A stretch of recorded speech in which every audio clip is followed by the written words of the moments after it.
Le Conseil des pasteurs européens 2024 unit plus de 1000 dirigeants en Serbie pour revitaliser leur passion pour le ministère. Un infirmier d'Advent Health sauve la vie d'un cycliste lors d'une balade à vélo aux États-Unis. Une communauté âgée dans le sud de l'Équateur se transforme grâce aux soins de santé et au message du salut. Une convention au Panama prépare des professionnels adventistes à servir. L'Université adventiste du Chili innove avec un projet novateur en agriculture et en énergie solaire. Un chef de la criminalité en Colombie surprend en protégeant une école adventiste. Ces histoires inspirantes et bien d'autres maintenant sur ANN.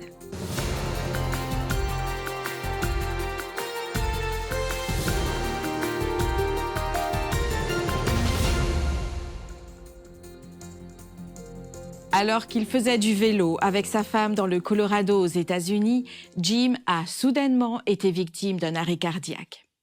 Heureusement, Nick Johnson, un infirmier d'Advent Health Porter, était à proximité et a rapidement intervenu, sauvant la vie de Jim. Suivez les retrouvailles émouvantes alors qu'ils se rencontrent à nouveau à l'hôpital. Le voilà. Oh, le voilà. C'est enfin un plaisir de vous rencontrer. Moi aussi. Vous avez l'air un peu différent, je n'en doute pas. Vous avez l'air d'aller bien.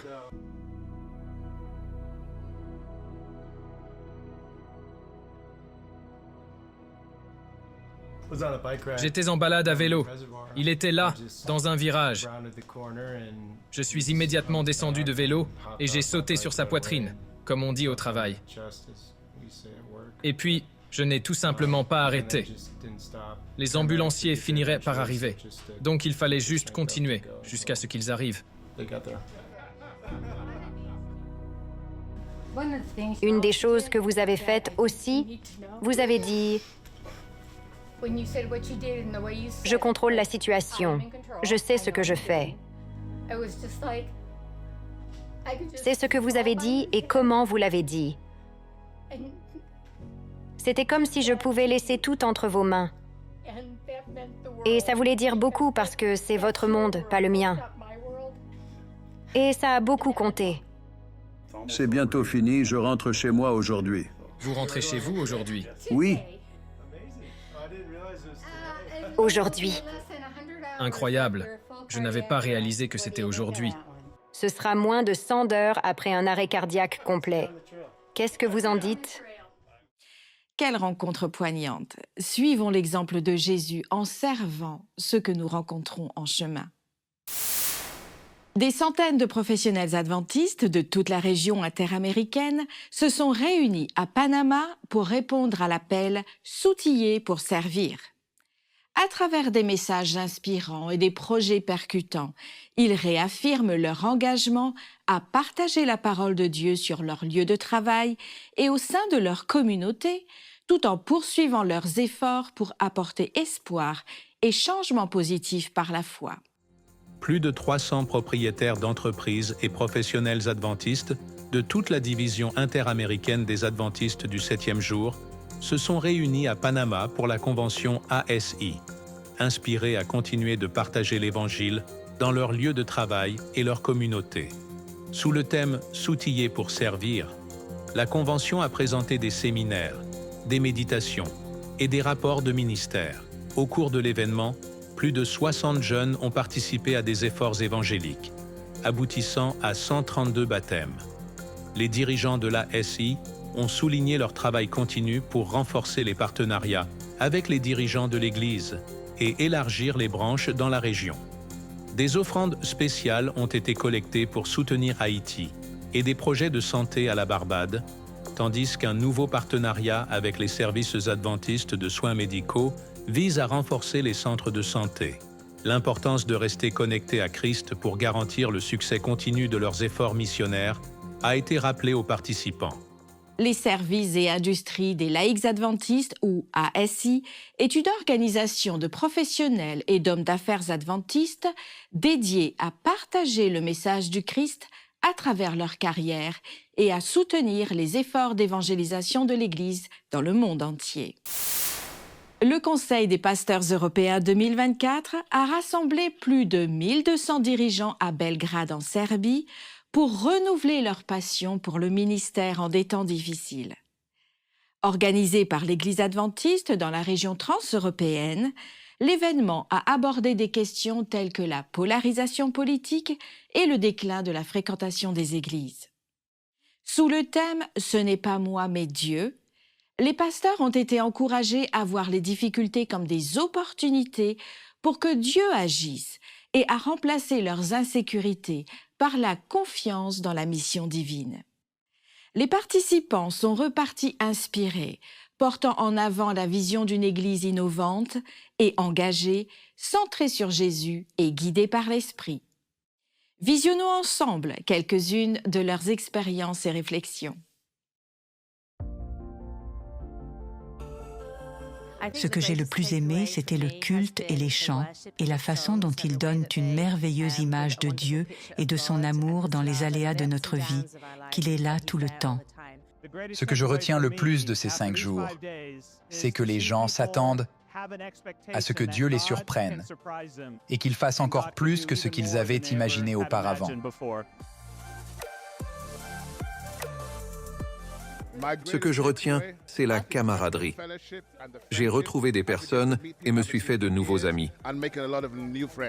L'occasion de rencontrer des amis et de se faire de nouveaux amis.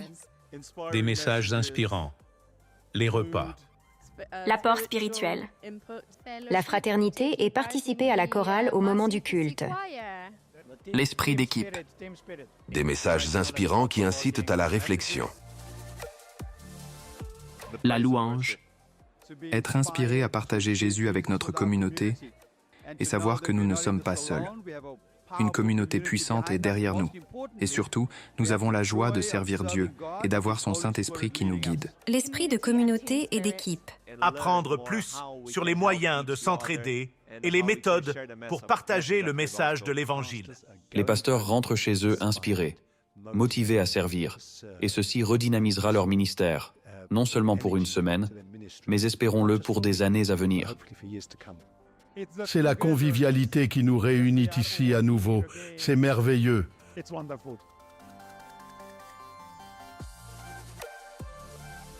Dans l'ensemble, c'était un succès.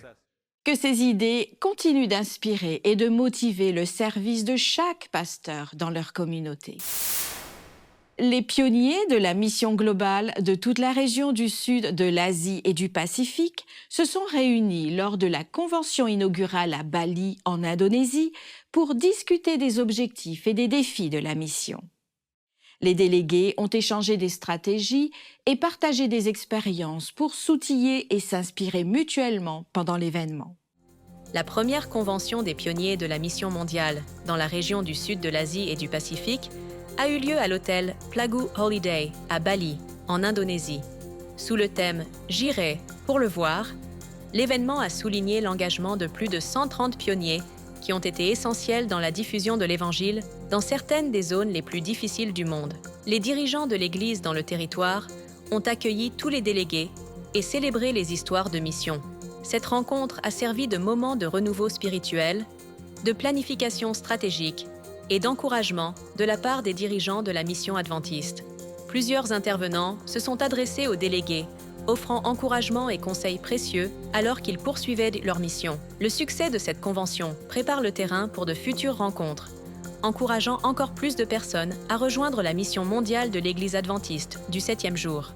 Les pionniers de la mission mondiale sont des laïcs et des pasteurs qui consacrent au moins 1 an à établir des congrégations dans des zones non atteintes au sein de leur propre culture. Depuis 1990, ils ont établi plus de 11 000 nouvelles congrégations adventistes, répandant l'espoir et le salut aux personnes de toutes nations, tribus, langues et cultures. C'est le cœur de la mission. Tyson, un jeune de 21 ans de Brisbane en Australie, partage son histoire. Il a lutté contre l'alcool et les angoisses personnelles. En se reconnectant avec le travail, il a trouvé espoir et un nouveau sens à sa vie. Découvrez maintenant son parcours inspirant.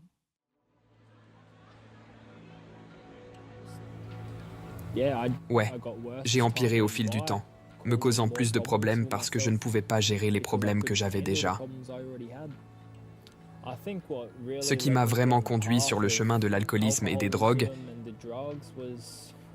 c'est que j'ai grandi dans un foyer pro-alcool. Je m'appelle Tyson, j'ai 21 ans et je viens de Brisbane.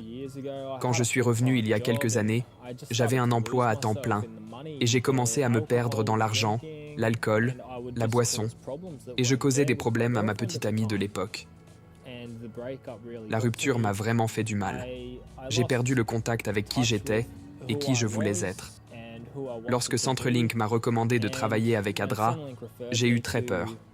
Je ne pensais pas que j'avais en moi la capacité de faire ce travail, de le faire tous les jours, et de pouvoir travailler une journée entière sans les substances que j'ai l'habitude de prendre.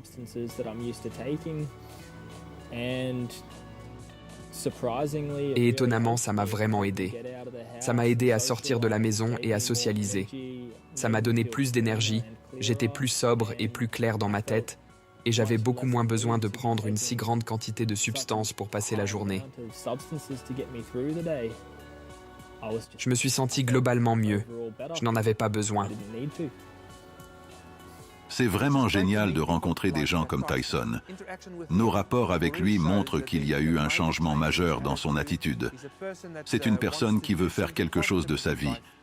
Je ne veux que personne là-bas pense qu'il n'y a pas d'aide. Il y a de l'aide pour tout le monde. J'envisage l'avenir avec un travail, une voiture, un permis de conduire et une famille. Je veux vivre à nouveau une vie normale.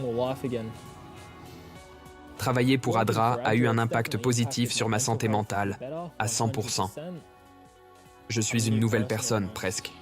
L'histoire de Tyson montre qu'avec l'aide de Dieu, vous pouvez renverser la situation, même face aux difficultés. Restez focalisés, trouvez votre but et souvenez-vous qu'un changement est toujours possible. Cette semaine, dans les portraits ANN, Alyssa Truman s'entretient avec Ainsley Moroven, secrétaire adjoint de l'Église adventiste du 7e jour, sur son parcours de vie et son ministère. De son enfance à l'île Maurice à son rôle de leadership actuel, le pasteur Moroven explique comment la foi, l'humilité et le dévouement à la mission ont façonné sa vie et sa carrière. Le conducteur, nous croyons que le conducteur sait où nous allons. Dans ma métaphore, c'est le président. Le trésorier, parce qu'il a de l'argent, est celui qui ravitaille. Il est responsable du carburant. Maintenant, vous pouvez avoir le meilleur conducteur. Vous pouvez avoir une voiture pleine d'essence. Mais si votre voiture n'est pas en état de marche, vous n'irez nulle part. C'est vrai. Le secrétaire est l'ingénieur mécanique. Il s'assure que le moteur de la voiture fonctionne. Donc, si le secrétaire est l'ingénieur mécanique, le secrétaire adjoint est le mécanicien. Alors, tu es mécanicien? Pour le Seigneur, bien sûr. Amen. Nous veillons donc à ce que tout le mécanisme de l'Église, tout le moteur de l'Église fonctionne, et le conducteur, le président, le trésorier, le secrétaire. Donc ce véhicule dans son ensemble a des fins missionnaires, n'est-ce pas? Ainsi, ce véhicule peut se déplacer du point A au point B afin d'accomplir la mission. Donc, le secrétaire adjoint s'occupe de tout le mécanisme des procédures, des protocoles, des comités et règlements de l'Église. Voilà en résumé ce que fait un secrétaire adjoint. Vous faites avancer l'Église dans sa mission. Pour accomplir la mission, toujours. Pour visionner l'épisode complet et d'autres vidéos explorant plus en profondeur la foi adventiste du 7e jour et son histoire, visitez notre chaîne officielle sur YouTube. En Équateur, l'Église adventiste offre plus que des services de santé. Elle apporte de l'espoir à toute la communauté. rendons-nous à Vilcabamba, où un projet a transformé la vie de dizaines de personnes. Le Centre communautaire adventiste de Vilcabamba a organisé un programme médical gratuit dans le sud de l'Équateur. Cette initiative a permis de proposer des soins, une évaluation de la vision, la distribution de lunettes de lecture, de la nourriture végétarienne et un stand pour la prévention de la violence sexuelle chez les enfants. Parmi les 80 participants, 41 ont accepté des études bibliques grâce à l'évangélisation intentionnelle des membres de l'Église locale. Ils ont distribué le livre « La tragédie des siècles », tout en partageant le message de l'Évangile lors de la foire de la santé. L'événement a été soutenu par des bénévoles et la communauté qui planifie déjà de nouvelles actions, y compris des cours de cuisine et de pâtisserie saine. Vilcabamba est connu pour l'exceptionnelle longévité de ses habitants, qui vivent souvent au-delà de 100 ans, grâce à un mode de vie sain, un régime alimentaire naturel et un environnement propre. Au-delà des soins physiques, ce sont les soins spirituels qui font toute la différence. La mission adventiste continue d'inspirer et de transformer positivement des vies à travers le monde. Maintenant, explorons le monde du cinéma avec un directeur de la photographie et manager chez Advent Health. Découvrons comment la passion pour la création de belles images et pour les équipements de caméra innovants alimente son travail.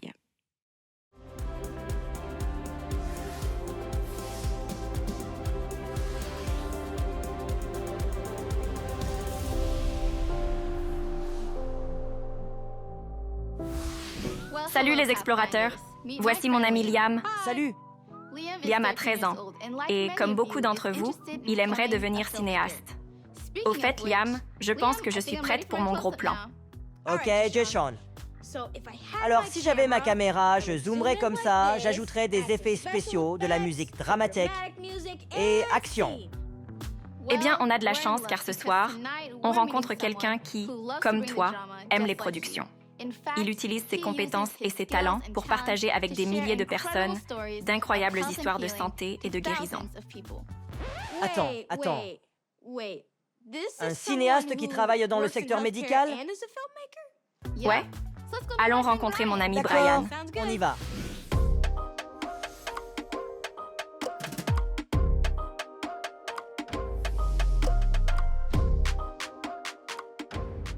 Ma première question est, que faites-vous ici en tant que cinéaste?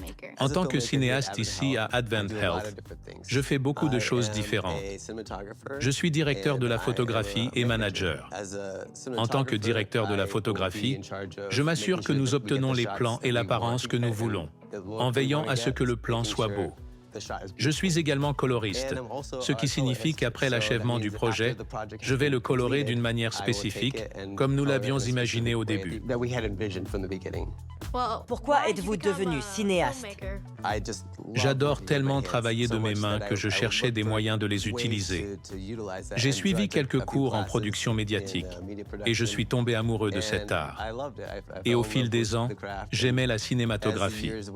J'aimais créer de belles images. J'ai découvert que j'aimais construire des plateformes. Les productions nécessitent différentes manières de configurer votre caméra. Donc, je configurais la caméra avec tous ces moniteurs. Je voulais simplifier. J'ai juste découvert que travailler et mettre en place ces astuces était très amusant pour moi. Ma dernière question pour vous, Brian, est qu'est-ce qui vous a inspiré à travailler ici chez Advent Health? J'aime le cinéma, voyager, aider les autres, et j'aime le faire pour un but plus grand. En tant que cinéaste, vous pouvez prendre tellement de directions différentes. Devenir un chef opérateur incroyable, un réalisateur pour votre gloire.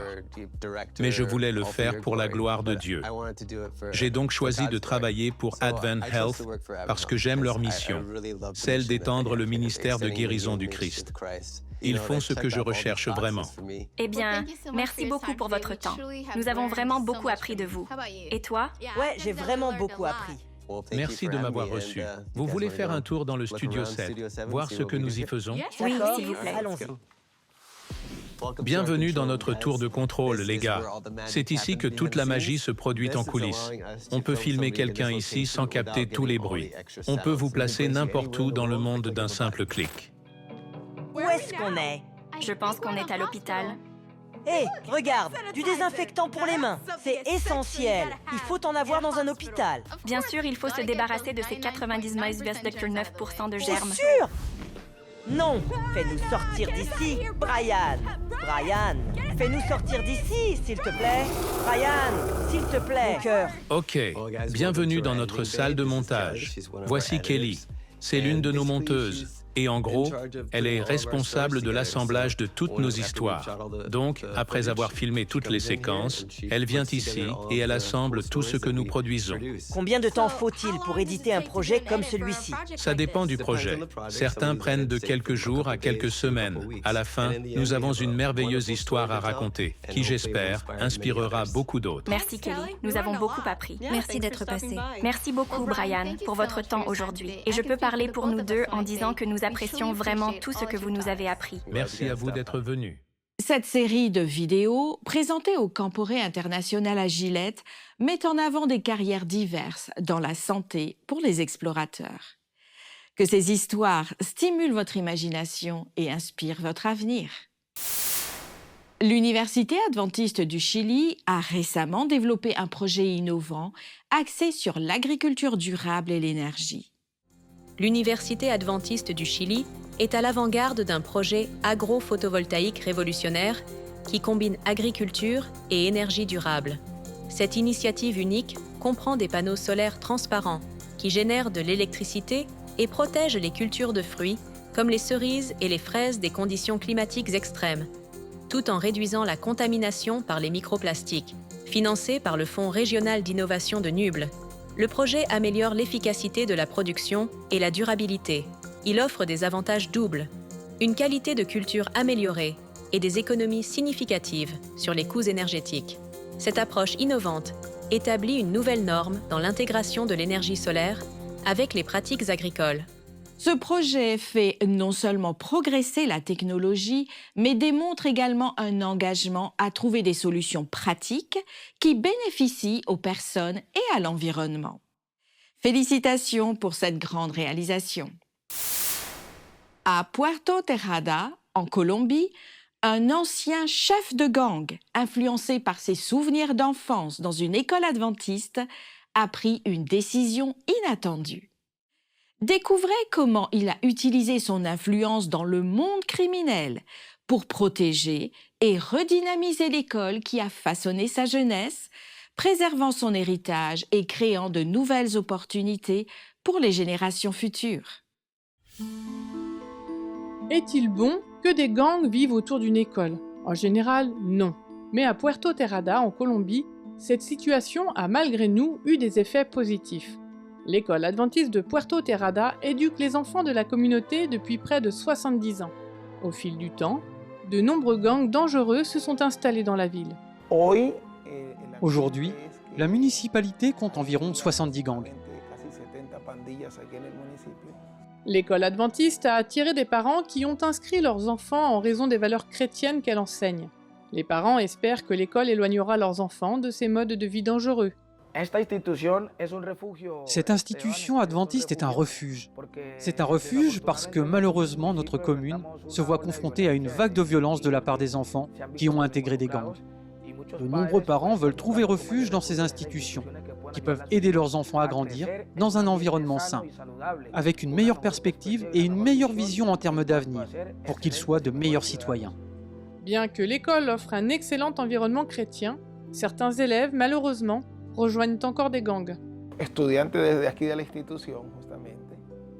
Un étudiant de l'établissement s'est engagé dans le monde des gangs, de la toxicomanie, du vol, et il est devenu l'un des tireurs les plus audacieux que la commune ait connus.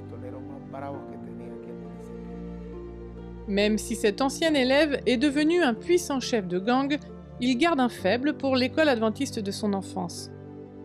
Un matin, l'aumônier est entré dans l'école pour constater que de nombreux ordinateurs et objets de valeur avaient été volés. Il sait que des membres du gang sont responsables.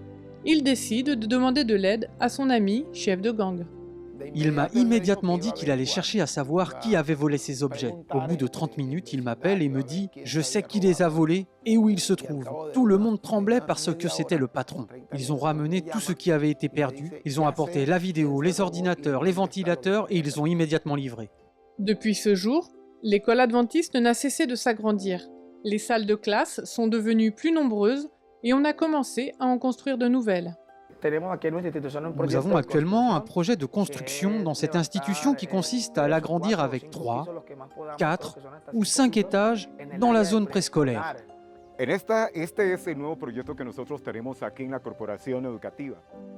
C'est le nouveau projet que nous avons ici au département de l'éducation.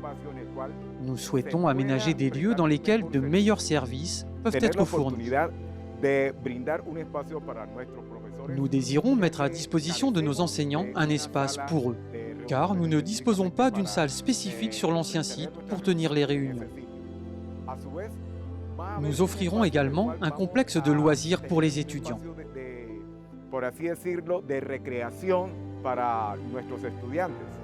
Une partie de votre offrande du 13e sabbat servira à achever la construction de ces nouvelles salles de classe et de ces nouveaux bureaux. Merci de prier pour le travail d'éducation à Puerto Terrada. Même si le danger existe, la vie des élèves est transformée par l'école. Merci pour votre soutien à la mission dans le monde. Les actes de ce chef de gang réaffirment l'impact de l'éducation adventiste, même dans des circonstances surprenantes. Nous espérons que vous avez apprécié cette expérience multiculturelle à travers les nouvelles de service, de foi, d'amour du prochain et d'espoir de l'Église adventiste du 7e jour dans le monde entier. Présente dans plus de 200 pays, la dénomination cherche, comme le Christ, à servir à travers ses membres, ses dirigeants, son siège administratif, ses institutions et ses ministères de soutien. Vous pouvez accéder à d'autres bonnes nouvelles en rejoignant les chaînes officielles de l'Église adventiste du 7e jour sur YouTube, Instagram et Facebook, ainsi que sur le site web d'ANN-adventiste.news. Partagez votre parcours de foi et soumettez vos sujets de prière sur nos chaînes. Notre équipe prie pour vous. Avant de vous quitter, nous vous laissons avec les paroles inspirantes du psaume 73 au verset 26. « Mon corps peut s'épuiser et mon cœur peut défaillir.